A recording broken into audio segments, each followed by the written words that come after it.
Boa noite, espero que estejam todos bem. A graça e a paz do Senhor Jesus, sejam todos muito bem-vindos nessa noite. 1 Coríntios capítulo 13, a partir do versículo 1. Amém? E eu passo a mostrar-vos ainda um caminho sobremodo excelente. Ainda que eu fale as línguas dos homens e dos anjos, se não tiver amor, serei como o bronze que soa ou como o símbolo que retine. Ainda que eu tenha o dom de profetizar e conheça todos os mistérios e toda a ciência, ainda que eu tenha tamanha fé, a ponto de transportar montes, se não tiver amor, nada serei. E ainda que eu distribua todos os meus bens entre os pobres, e ainda que entregue o meu próprio corpo para ser queimado, se não tiver amor, nada disso me aproveitará. O amor é paciente, é benigno, o amor não arde em ciúmes, não se ufana, não se ensoberbece, não se conduz inconvenientemente, não procura os seus interesses, nem se exaspera, não se ressente do mal, não se alegra com a injustiça, mas regozija-se com a verdade. Tudo sofre, tudo crê, tudo espera, tudo suporta. O amor jamais acaba, mas, havendo profecias, desaparecerão, havendo línguas, cessarão, havendo ciência, passará. Porque em parte conhecemos e em parte profetizamos. Quando, porém, vier o que é perfeito, então o que é em parte será aniquilado. Quando eu era menino, falava como menino, sentia como menino, pensava como menino. Quando cheguei a ser homem, desisti das coisas próprias de menino. Porque agora vemos como em espelho, obscuramente. Então veremos face a face. Agora conheço em parte. Então conhecerei como também sou conhecido. Agora, pois, permanecem a fé, a esperança e o amor. Estes três. Porém, o maior destes é o amor. Essa passagem talvez seja uma das mais conhecidas das Escrituras. Essa passagem ela é curiosa para mim por algumas razões. A primeira vez que eu li essa passagem foi exatamente em meados dos anos 90, em 95, o ano em que o Senhor me achou. E quando eu li essa passagem a primeira vez, foi curiosa para mim porque me fez lembrar de Renato Russo e de Legião Urbana. Porque essa música eu gostava muito, naturalmente, né? Eu ouvia um pouco de Legião Urbana no início dos anos 90, quando eu fiz 18 anos. E eu ouvia muito, e eu gostava muito dessa música. Quem souber, canta. Ah, ainda brincadeira. Ainda que eu falasse a língua dos homens e a língua dos anjos, sem amor, nada serei. Então, quando eu li essa passagem, eu falei, o Renato Russo conhecia, pelo menos, essa passagem da Escritura. Um segundo motivo que essa passagem é curiosa para mim, porque ela é muito mal compreendida. Muito mal compreendida, talvez, não só pelas pessoas que não têm familiaridade com a Bíblia, ou com as pessoas que, de repente, nem conheçam a Jesus. Mas eles, por exemplo, geralmente, quando as pessoas falam desse amor platônico, elas se referem a essa passagem, mas não é disso, ou desse amor platônico, que essa passagem está se referindo. Os crentes olham para essa passagem e olham nessa passagem meio que uma passagem Romeu e Julieta. Obrigado, meu irmão. Olha nessa passagem e veem nessa passagem um amor romântico. Não é isso que essa passagem trata. Eu já tive a experiência de umas 3 a 4 vezes casais em crise, em dias de separar.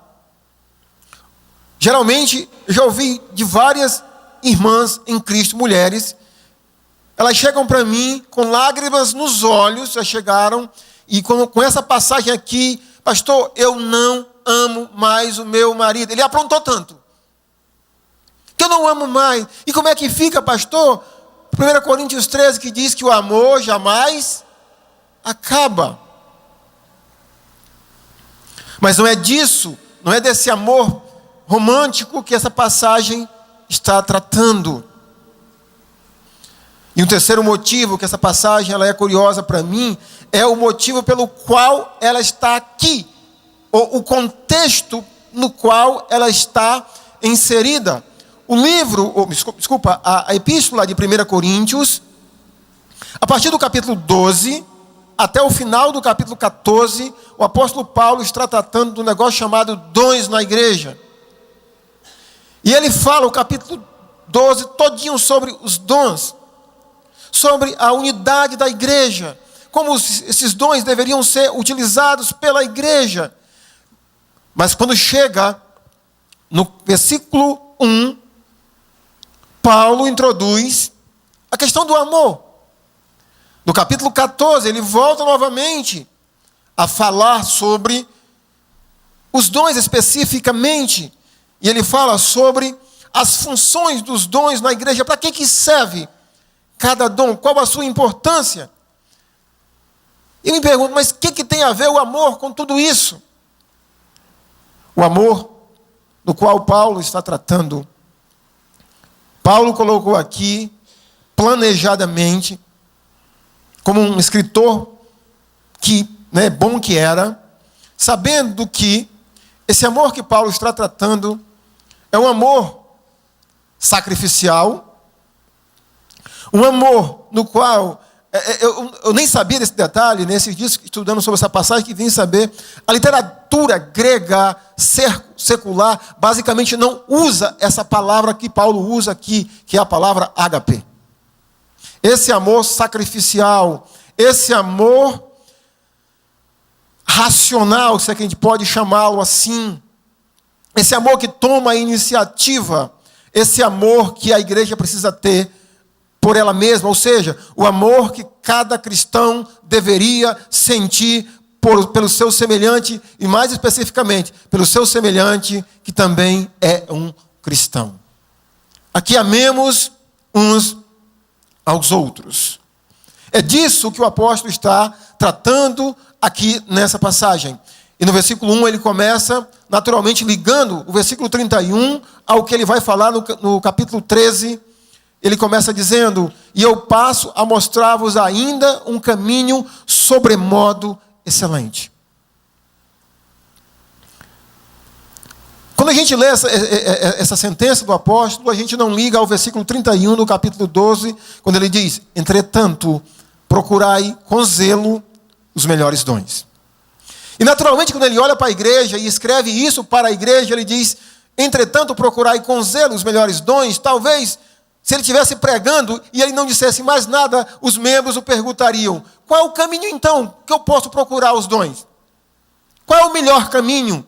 Aí Paulo diz: eu passo a mostrar-vos ainda um caminho sobremodo excelente para se encontrar os dons: o amor.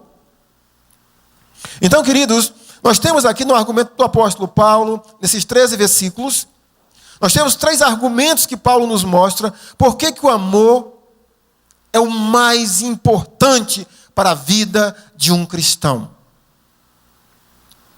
Por que o amor, da mesma forma que Jesus falou que os discípulos dele seriam conhecidos por meio do amor, e Paulo sabatina o que Jesus disse, não sei nem se Paulo ouviu isso de Cristo, no sentido por algum escrito de algum dos apóstolos anterior a ele, mas o ponto que Paulo também nos mostra é que o amor é a coisa mais importante para a vida cristã. E o primeiro argumento que o apóstolo Paulo usa para nos provar isso se encontra nos primeiros 3 versículos. Observem os primeiros 3 versículos que o apóstolo Paulo contrasta o amor com os dons espirituais. Versículo 1 do capítulo 13, Paulo diz: ainda que eu fale as línguas. Boa parte do capítulo 12 e boa parte do capítulo 13, Paulo fala sobre esse dom, as línguas. E aí ele diz aqui: ainda que eu fale as línguas dos homens e dos anjos, se não tiver amor, Serei como o bronze que soa ou como o símbolo que retine. Versículo 2 ele diz: ainda que eu tenha o dom de profetizar, o segundo dom que ele contrasta, profecia, e conheça todos os mistérios e toda a ciência. Terceiro dom, o dom da ciência, o dom da sabedoria, do conhecimento, do discernimento. Quarto dom, e tenha tamanha fé, a ponto de transportar montes. Se não tiver amor, nada serei. O quinto e último dom que Paulo contrasta, e esses dons ele cita no capítulo 12, ele diz: ainda que eu distribua todos os meus bens entre os pobres. Possivelmente, Paulo está se referindo ao dom de socorro ou de misericórdia. Ainda que eu distribua todos os meus bens entre os pobres, e ainda que entregue o meu próprio corpo para ser queimado, se não tiver amor, nada disso me aproveitará. Então, Paulo nos mostra aqui, meus irmãos, que o amor, não como um dom, porque o amor não é dom, o amor é derramado no coração de cada crente, e sempre que as Escrituras falam do amor, no sentido para a vida de um cristão, é algo natural. O próprio Paulo diz isso em Gálatas 5, a partir do versículo 21, mas o fruto do Espírito é amor. Mas o amor, ele é tão importante porque ele é mais importante do que os dons. Mais do que dom de línguas ou qualquer outro dom de profecia, de ciência, de fé, de socorro, de misericórdia. Porque é por meio dele que esses dons passam a ter algum sentido para a vida de quem exerce e para a vida de quem recebe, o irmão ou a irmã que está exercitando esses dons. É interessante observarmos que Paulo, em cada um dos versículos desses primeiros 3, ele fala um detalhe sobre, se não tiver amor, ele diz um detalhe interessante. No versículo 1 ele diz: se usar o dom de línguas, mas se não tiver amor, serei como o bronze que soa ou como o símbolo que retine. Em outras palavras, Paulo está dizendo: meus irmãos, falar em línguas sem amor não tem nenhum sentido. Não faz nenhum sentido. Esse símbolo que retine era um meio que os pagãos usavam para adorar as deidades pagãs da época. E eles faziam aquele barulho louco e ficavam com aquelas... Eu não sei se eu conseguia ilustrar isso a vocês, mas como alguém que bebesse muito e ficasse alucinado. E alguém fazendo um barulho com instrumentos que não fazem nenhum sentido, que não tem nenhuma nota, que não tem nada musical. E aquela coisa louca, as pessoas como se estivessem em transe, né? E ficassem caindo no chão, balbuciando. Paulo diz: olha, se você exercitar esse dom sem amor, não tem nenhum sentido. Ainda mais um detalhe sobre o versículo 1. Essa questão das línguas é uma coisa que talvez a igreja sempre tenha curiosidades. E Paulo fala aqui: ainda que eu fale as línguas dos homens e dos anjos. Alguns estudiosos acreditam que os anjos têm língua. Eu não sei se os demônios têm as suas línguas ou a sua língua própria. Vamos falar em demoniês, não sei. Eu não sei se os anjos, os anjos de Deus, também têm uma língua própria. O ponto é, irmãos, que nas Escrituras, sempre que os anjos falaram, eles usaram a língua dos homens. Sempre que os anjos falaram, eles usaram a língua dos anjos. Quando o anjo apareceu para Maria, por exemplo, Maria, a mãe de Jesus, ele não falou em angeliquez, ele falou em bom hebraico, talvez aramaico, foi a língua que o anjo falou. Mas Paulo está dizendo que ainda que ele falasse a língua dos homens, e talvez uma hipérbole, e dos anjos, se ele não tivesse amor, não faria nenhum sentido. Versículo 2, mais uma vez, Paulo diz: se ele tivesse o dom de profetizar e conhecesse todos os mistérios, toda a ciência, tivesse tamanha fé a ponto de transportar montes,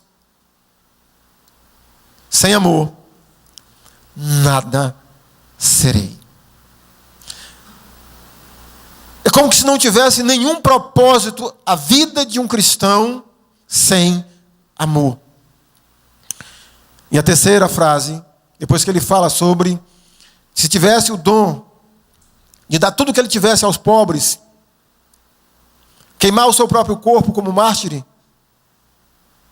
se não tiver amor, nada disso me aproveitará. Nada, absolutamente nada aproveitaria. Então, por causa disso, Paulo diz que o amor se sobressai aos dons. Mas a partir do versículo 4, o apóstolo Paulo usa o segundo argumento por que o amor é tão importante. O que é esse amor? O que ele faz na prática? E aí o apóstolo Paulo, do versículo 4 ao final do versículo 7, ele começa a dizer que o amor é paciente, é benigno, não arde em ciúmes, não se ufana, não se ensoberbece, não se conduz inconvenientemente, não procura os seus interesses, não se exaspera, não se ressente do mal, não se alegra com a injustiça, mas regozija-se com a verdade, tudo sofre, tudo crê, tudo espera, tudo suporta. Deixa eu fazer aqui pelo menos 3 considerações a respeito do que é o amor e o que ele faz no dia a dia de cada pessoa. Primeiramente, meus queridos, perceba que aqui, quando Paulo está falando sobre o conceito de amor, esse conceito que Paulo apresenta, ele tem 2 características. A primeira é uma ativa. Essa ativa, ela não espera ser amado primeiro, para retribuir, mas toma a iniciativa para amar. Observe que Paulo diz que esse amor ele é paciente, ele é benigno, ele vai dizendo, a pessoa toma a iniciativa. Deixa eu fazer um pequeno aplicação quando eu digo que esse amor tem uma característica ativa. Porque quantos de nós, por exemplo, chegamos em casa e dizemos assim, hoje eu não falei com ninguém. Por quê? Ninguém falou comigo. Hoje eu não cumprimentei ninguém, porque ninguém me cumprimentou. Não é essa a característica desse amor, porque esse amor é ativo, ele vai em direção, ele toma a iniciativa. Mas também esse amor é passivo. Ele não se precipita em julgar ou condenar, mas ele espera pacientemente pelo Senhor trazer as respostas certas. Nós temos nesse livro algumas características de quando isso acontece. Talvez a mais conhecida para nós seja um pouquinho mais atrás, no capítulo 11, quando ele está falando sobre a ceia do Senhor. Ele diz assim, eis por isso que há entre vocês muitos fracos e doentes e alguns que já dormem. Porque não estão tomando a ceia do Senhor de maneira digna, correta. Passivo, não se precipita. Em segundo lugar, esse amor, ele passa a ser apresentado de modo tanto negativo quanto positivo. A maneira positiva é quando Paulo diz, por exemplo, o amor é paciente. Ele é benigno. Mas a negativa é o amor não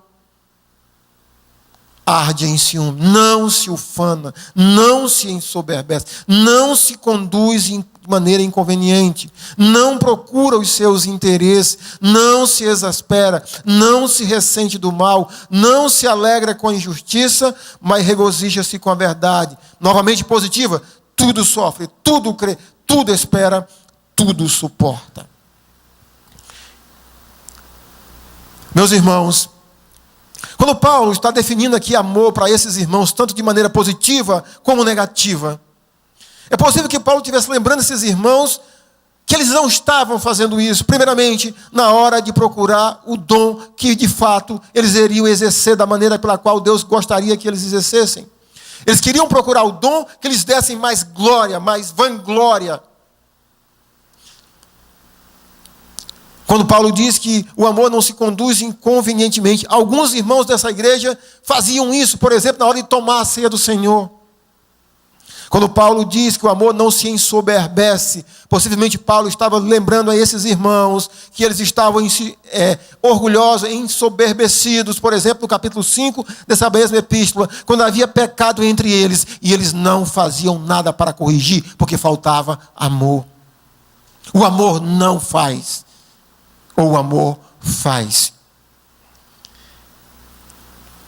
E o terceiro argumento que Paulo usa, irmãos, para demonstrar a importância do amor.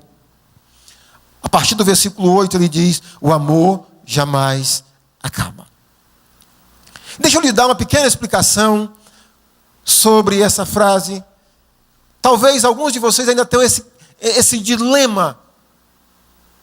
Por que a Bíblia diz que o amor jamais acaba, mas o meu acabou por alguém? Porque Paulo aqui, como a própria palavra de Deus, quando fala desse amor, não é um amor sentimental. Mas é importante a gente ver, à luz do contexto, por que Paulo diz que o amor jamais acaba. É o terceiro argumento dele, porque o valor do amor é eterno.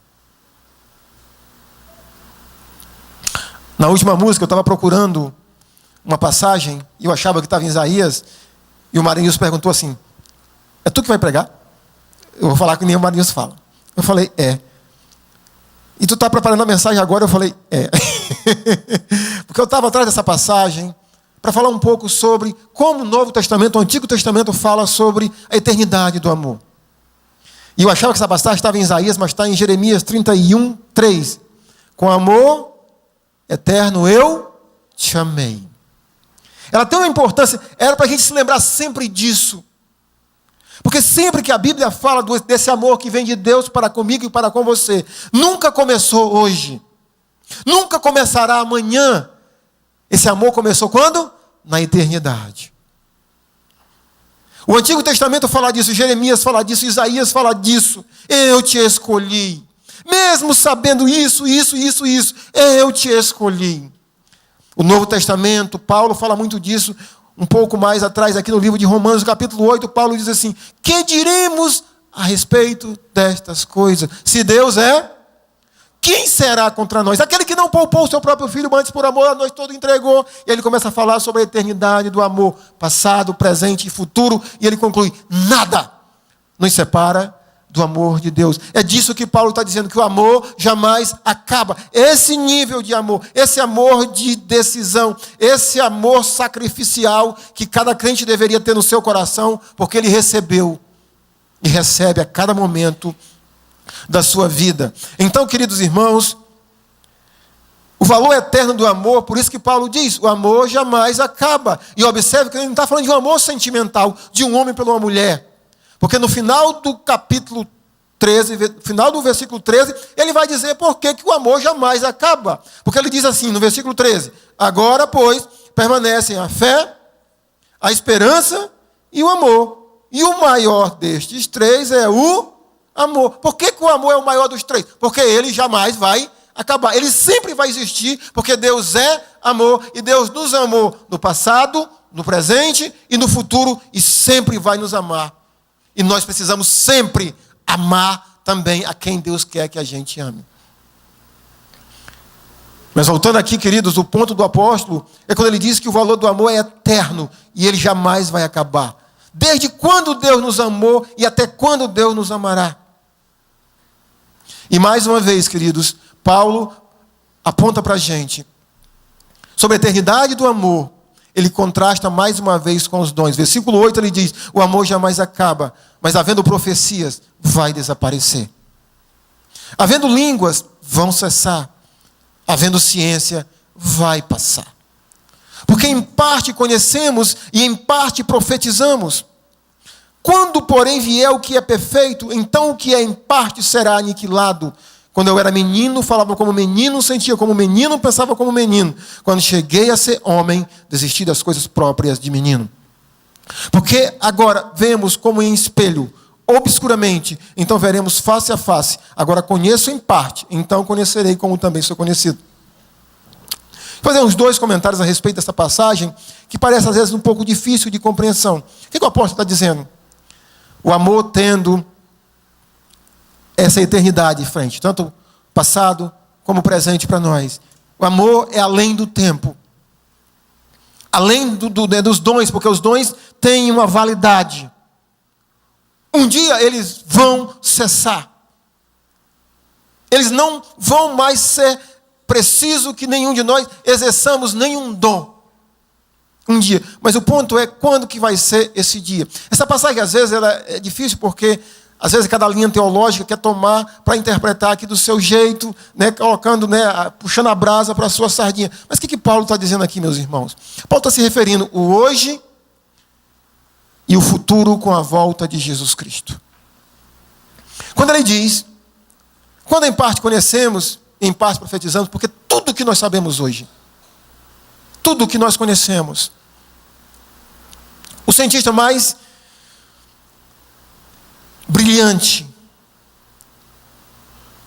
o erudito mais brilhante, tudo que ele conhece, o cristão mais espiritual, tudo que ele conhece, é superficial. Mas no dia que Cristo voltar, é isso que ele está dizendo, esse conhecimento superficial, essa questão de uma maturidade perfeita e completa que todo cristão vai ter, por isso que ele disse, quando eu era menino, hoje nós somos nada mais, nada menos que meninos, mas um dia nós teremos, como ele diz em Efésios capítulo 4, versículo 15, um dia nós teremos a plenitude e a estatura de Jesus Cristo. Por isso que ele diz, quando eu era menino eu falava assim, mas quando eu sou homem eu mudei, da mesma maneira que um dia, quando Jesus voltar,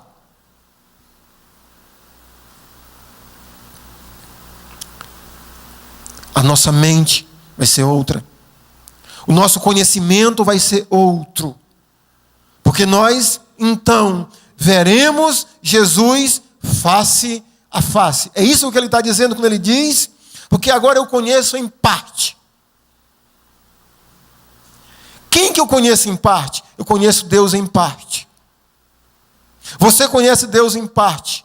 Mas Deus te conhece e me conhece completamente. Mas no dia que eu estiver diante de Cristo, na limitação de um ser humano glorificado, você e eu veremos e entenderemos como também somos conhecidos e vistos por Deus.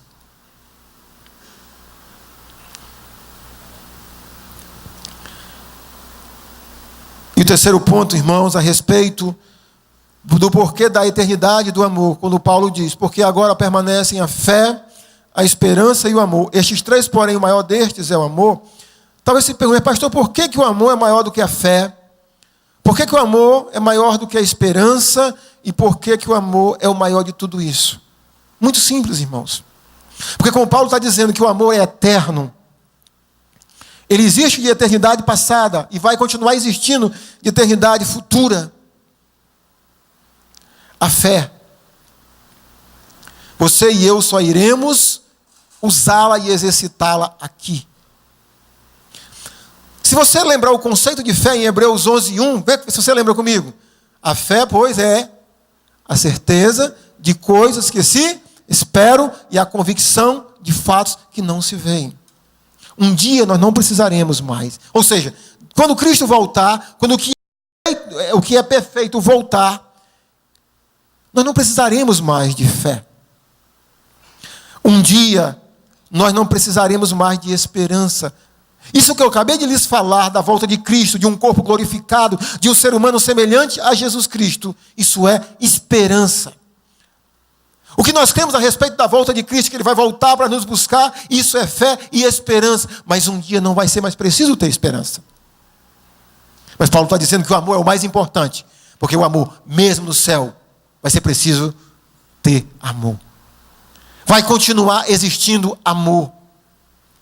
Por isso que ele é o maior dos três. Para a gente concluir, meus queridos irmãos, eu queria fazer 3 reflexões ainda nessa passagem.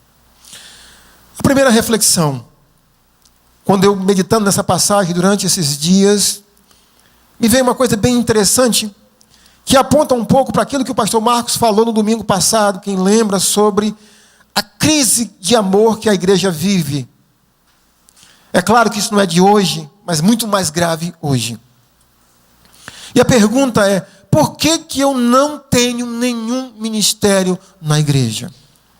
Por que que você, meu irmão, minha irmã, não exerce nenhum ministério na igreja?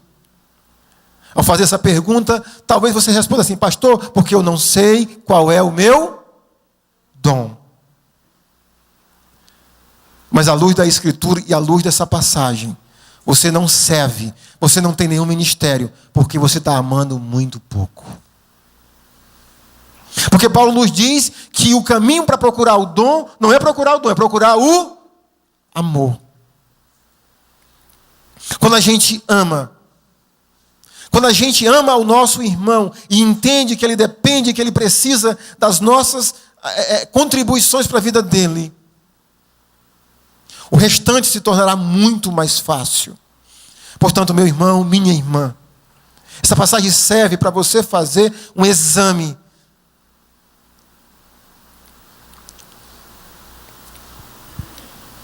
Que nível está o seu amor?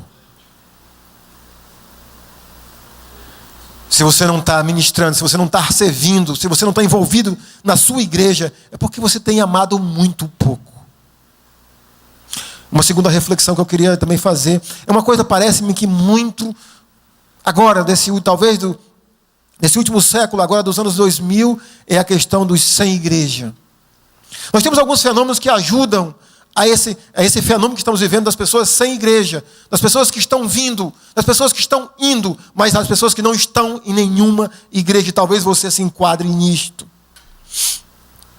Talvez os fenômenos que contribuem, acredito que pelo menos dois. Um deles, o problema da teologia da prosperidade, dessa teologia neopentecostalista que tem enganado tantas pessoas, e tantas pessoas têm se desiludido com Deus, achando que é Deus. E geralmente essas pessoas não querem mais saber de igreja. Um outro fenômeno, talvez, que tem contribuído com isso, é o fenômeno das pregações pela internet. Não tem nada de errado com elas. Tem de errado com você e comigo, que ouvimos ela e achamos que a vida cristã é só isso. Eu ouvi uma mensagem de um PhD, de alguém que já escreveu inúmeros livros, extremamente dotado de conhecimento. Você ouve e acha que a vida cristã é tudo isso. E eu te pergunto, meu irmão e minha irmã, se a sua vida cristã tem sido ouvir mensagens pela internet e mais nada além disso, será que você tem amado? Será que você tem entendido que o amor é a coisa mais importante da vida cristã? Em terceiro lugar, eu creio que esse amor tem todo esse poder. Esses dias, assistindo um programa de esporte, eu vi um jornalista da Rede Globo citar o seguinte exemplo. Na guerra do Vietnã, soldados americanos chegaram extremamente armados e havia uma manifestação social, pessoas querendo falar alguma coisa, e os policiais empunharam suas armas, metralhadoras automáticas, na época não acredito, não era automática ainda, suas metralhadoras, e apontaram em direção daquela população desarmada. E um homem, entre a população, puxou do bolso, se não me engano, 2 flores. E caminhou em direção àquele policial e entregou as flores a ele.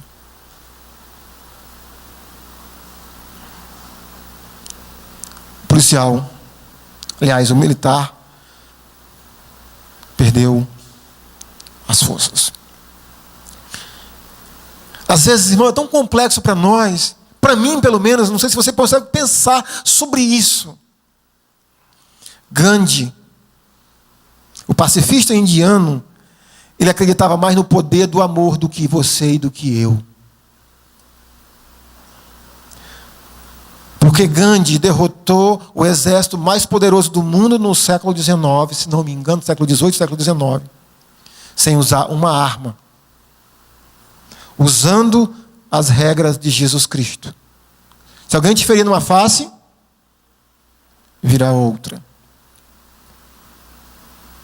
E acredite, Gandhi era agnóstico. Será que eu creio que o amor tem tanto, ou tem todo esse poder, como Paulo nos diz? Será que de fato o amor tem todo esse poder, como Jesus Cristo nos diz, que nisso serão conhecidos os que sois meus discípulos, se tiverdes amor uns pelos outros? Sim, meus irmãos, o amor tem poder. O amor tem poder porque tem mudado vidas que nem a sua e que nem a minha. E se você já tomou a decisão de entregar a sua vida a Cristo, não foi você que amou Jesus primeiro. Não fui eu que amei Jesus primeiro. Foi Jesus que veio em minha direção e na sua direção. E derramou esse amor, que é paciente, que é benigno. Esse amor que tem mudado a sua vida, que tem transformado a sua vida. E se você exercitar esse amor na direção de outras pessoas, também vai ter poder na vida deles. Também vai ter poder na vida da igreja. Coisas mudarão. Situações mudarão. Se você crê, se eu crer no poder do amor. De amar aos nossos irmãos. Ainda hoje de manhã, quando o pastor Marcos falou sobre amar, cordialidade é cordialidade de irmão, né? Educação, né? Me ajude aí, pastor. Aumente. Isso, amor fraternal. Quando eu leu aquela passagem, amor fraternal, eu olhei para o meu lado e entendi. Mais uma vez, tenho que amar vocês, porque vocês são meus irmãos. Você tem que amar o seu irmão porque ele é seu irmão. Esse amor tem poder. Da mesma maneira que esse amor tem transformado a minha vida, tem transformado a sua vida, esse amor tem poder para transformar a vida de outras pessoas. E quando nós exercitamos esse amor, queridos irmãos, é bem provável que as pessoas vão ter um pouco da dimensão desse amor de Deus. Quando você crê nisso, quando eu crer nisso, que o amor tem poder, que ele é o mais importante de tudo aquilo que nós possamos fazer, crer. O amor é a coisa mais importante da vida cristã. Amemos os nossos irmãos, que a gente possa amar como a palavra de Deus nos instrui a amar, porque o coração de cada cristão, irmão, é derramado esse amor. Vamos ficar em pé enquanto o Ministério de Louvor chega para ministrar mais uma música e vamos orar mais uma vez.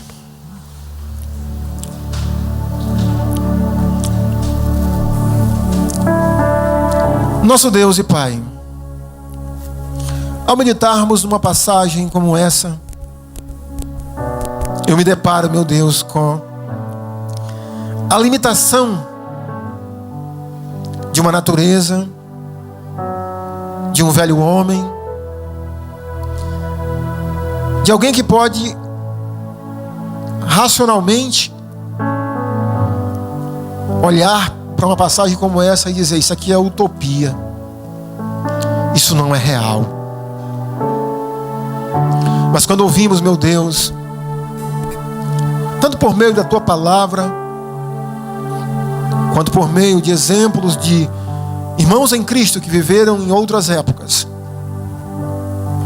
que consagraram as suas vidas a Deus e dedicaram as suas vidas em detrimento deles mesmos, mas para abençoar a vida de outras pessoas, e vemos os resultados.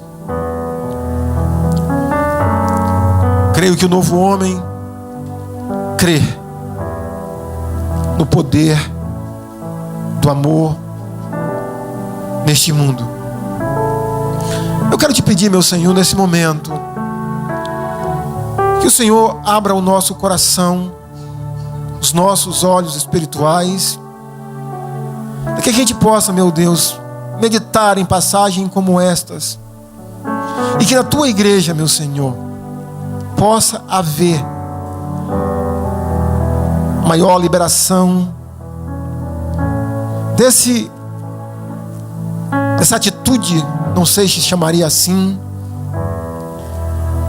do amor. Que cada cristão, que cada membro desta igreja seja motivado pelo Teu Espírito a transmitir o amor que temos recebido. Que o Senhor nos ajude a olharmos para os nossos irmãos, irmãs, e crermos que o amor é paciente, é benigno. O amor não arde em ciúmes, que tudo sofre, que tudo crê, que tudo espera. Que o Senhor nos ajude, meu Deus, a tomarmos a decisão de amarmos mais da maneira pela qual temos sido amados pelo Senhor. Te pedimos isso no nome santo de Jesus. Amém.